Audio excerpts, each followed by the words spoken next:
Hey everyone, it's David from Zen here. This is my day zero video, which I would consider my planning and prepping for my first through hike. We'll go into some other factors like, why did I pick this trail? Why did I decide to do a through hike rather than a section hike?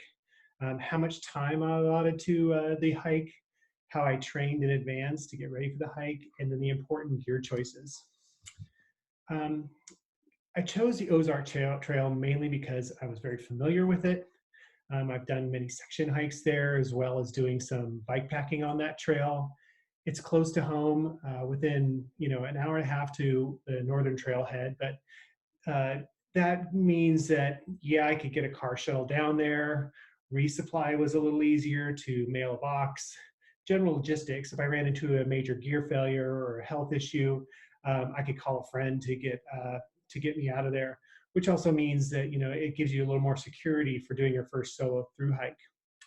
And I was also curious to explore sections that I haven't explored yet. There were sections of it that I just hadn't seen that were just driving my curiosity.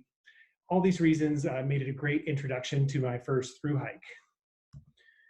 But I'm a bike packer by nature. I mean, I've been into cycling my whole life and recently converted to bike packing.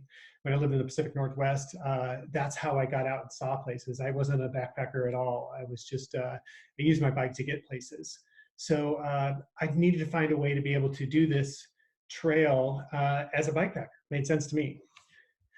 So plan A was to use the entire trail just like a through hike, only do it bike packing.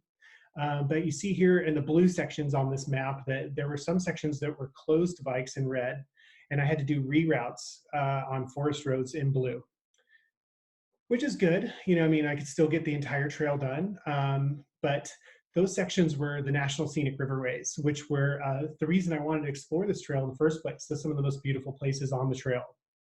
Plus, just because a trail allows bikes doesn't mean it's built for bikes.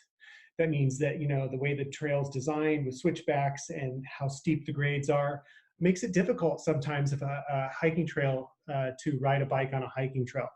So that's one thing to consider.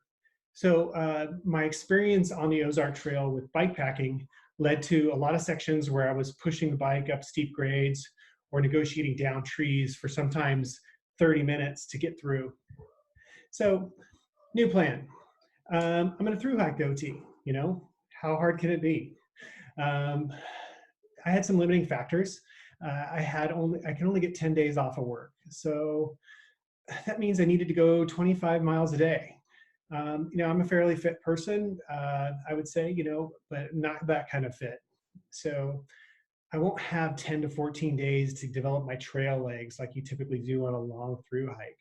So it means I'll have to train in advance to do it. So I'll have to come up with a system to be able to train so that when I get out there for that 10 to 14, that 10-day hike, that I'll actually be able to enjoy myself rather than just kill myself trying to do it. Also, I'll need to resupply on the trail. There's not a lot of towns on this trail to be able to shuttle into, to be able to resupply. There is one lodge a half mile off the trail at 1 mile 140 called Brushy Creek Lodge, and they're hiker friendly. So I'll have to ship a box to them to be able to resupply at the 140-mile mark. So I decided also to get a room there for the night so I can do some laundry in the shower and take a shower before continuing on. This means that I'll need to start off with 6 days worth of food and have 4 days worth of food waiting for me at Brushy Creek if all stays on schedule. Right, sounds like a good plan. Now I need to start training. Okay, 60 days out. What am I going to do to get in shape for my first through hike? Trail running. I mean, I've got a lot of trails close to my house. It makes a lot of sense. I'm still using the same shoes that I'll be using for my hike. So I can get more miles in a shorter time. Makes sense, right? I could get 10 miles in a couple hours versus 3+ hours. So I decided to do this for the first 30 days and then take a test run, solo overnight with my gear to see how I felt at that 25-mile-a-day mark, how I felt the next morning when I woke up. So here it goes. Testing 1, 2, 3. Fail. I learned some things very quickly on that 25-mile test hike. Backpacking is different. Shock, haha. Your strides are longer, so it's actually your hip flexors and different muscles react differently to long strides than you do when you're running and you're kind of skipping over the trail. It's actually more impact than running. When you're running, you're kind of, again, dancing on the trail. When you're backpacking, you've got weight on, longer strides, harder impact, which means it's harder on your feet and knees. So that was a big shock for me. Cardio is less intense. So the running that I was doing was building a great cardio base, but I didn't really need it when I was backpacking. You can only go get your heart rate up so high while you're walking. So it was kind of, wasted effort. And then the other thing was the endurance strength that I was gaining from running didn't really apply. So the longer strides, the heavier weight, steeper trails meant that I needed more endurance leg strength. So I switched to plan 2, which was adding a weighted pack to all the hikes and started hiking. Just, regardless of miles, I just needed time. Some of the little tricks I used to trick my body into thinking it was doing longer mileage was I would do an evening hike or a night hike, not very long, maybe 1 or 2 hours, and then get up early the next morning and do another hike. And that decreased my recovery time overnight, and it tricked my body into thinking I was doing longer miles. But generally, I just did as much time as I could with a weighted pack out there on steep trails and tried to simulate the feeling I got out of my test hike. Okay, gear choices. I'm a bit of a gearhead. I did a lot of research on the internet trying to figure out, what was going to be best for me. Am I going to go light, ultralight, use my hammock, tent? Easy. It's not easy. So my big 3, I use the Z-Packs Arc Blast 55 backpack. This is a tried and tested, really good ultralight backpack. I'm a fan. I had an Osprey before, and I'm a fan of the suspension system that Osprey uses, and Z-Packs does a lighter version of that same suspension system. So that was a win-win for me.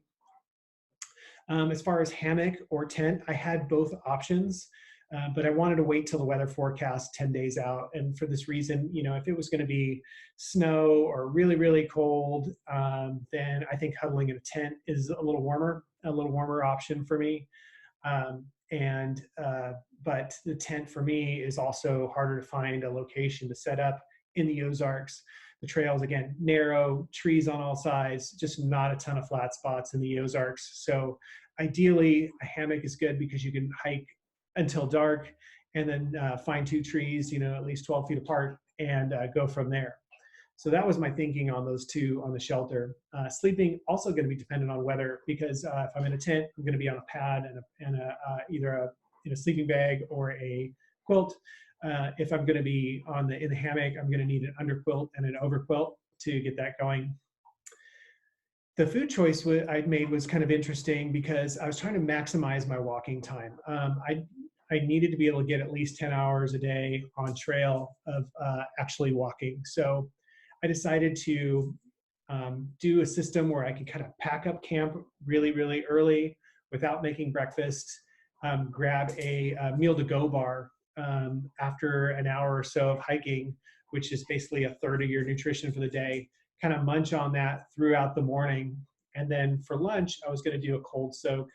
I had a couple options. I talk about those in my videos on trail, but basically either oatmeal or a granola and cold soak those. That would be my lunch, and those are good hearty lunches to get me through to dinner, where I decided to do take a very small stove and pot and do some dehydrated meals. Half of those dehydrated meals I made myself, and the other half were just Mountain House. Also with clothing, I left that to the last possible minute, again, just based on weather. I wanted to maximize my layers and sleeping options. Okay, the final forecast was there. And you could see from this, it wasn't, while it gave it a little bit of everything, it wasn't a wild swing from a temperature standpoint.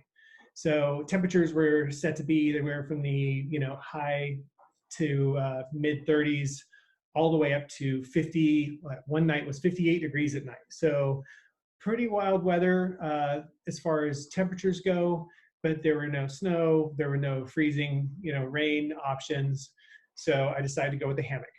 Um, with my hammock, I have a Z-Packs hammock tarp with doors, so I could button that down pretty good for some cold nights. My sleeping system, I did try to do a hybrid system, which isn't very common, but I just tried to do it with a 30-degree underquilt, which means bottom of the hammock would allow me to go down to 30 degrees, and I used a 40-degree top quilt. And I decided to do that because I had some base layers that I could wear to bed, and also a puffy. If it got really cold, I could probably boost my 40-degree top quilt to 30 degrees as well. And that's it. Time to go. That's the plan. So I have a full post-gear trip review, and I decided to do it as an unpacking video because I think that seeing how people pack their packs is also kind of cool. And there's some gear in there that I would ditch next time, and one piece of gear that I would consider a failure based on the usage I had. Other than that, I got 4 videos out there of my daily vlog while I was doing the through hike. So go check them out. If you like what you see, please give us a like, comment, or follow. This is a new channel, so I'm looking for all the feedback I could get. Thanks again.